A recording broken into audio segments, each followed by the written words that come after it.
Sa kakatapos nga lang po na Christmas party ng Star Magic ay muli nga pong nagkita itong si Kathryn Bernardo at Daniel Padilla. So nakita nyo, spotted sila na sumasayaw at tila nagplaplastikan na nga lang. May mga clips din po tayong nakita, no, na nagkatitigan nga po di umano itong si Andrea Brillantes at si Kathryn Bernardo. Alam naman natin ang punot dulo ng kanilang issue, walang iba, third party, at ang main reason po dyan itong si Andrea Brillantes. Magkasama po sila sa Star Magic sa Christmas party, at para na lang po, no, sa mga fans at para hindi masira ang kanilang reputasyon ay talagang nagpansin na lang o nagsayaw na lang na magkasama ito nga pong si Daniel Padilla at Kathryn Bernardo. Kahit officially break na sila, no, pinakita na lang namang nila yung pagiging professional nila sa kanilang larangan bilang isang artista. Pero masakit po yan sa part nga po ng mga fans, no, yung pipilitin natin yung puso nila kahit wala na nga po.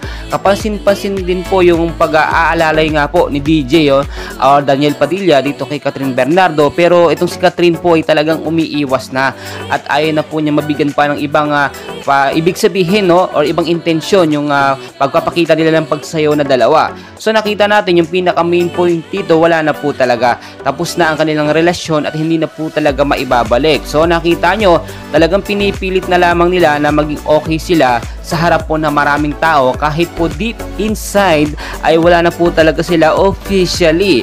Nakakagulat din po, no, kasi syempre sama-sama sila dyan, Andrea Brillantes, Kathryn Bernardo at Daniel Padilla sa Christmas party na yan. Hindi po sila pwedeng magplastikan lang, no, or magkunwaring hindi magkakilala, pero sa katotohanan magkakilala talaga sila at alam po nila yung punot dulo ng kanilang issue. So narito po ang ilang mga clips, no, kung saan makikita nyo talaga nagkatitigan nga itong si Kathryn Bernardo at si Andrea Brillantes, which is alam naman natin na may galit sa isa't isa at tampuhan, lalo na po sa side ni Kathryn Bernardo.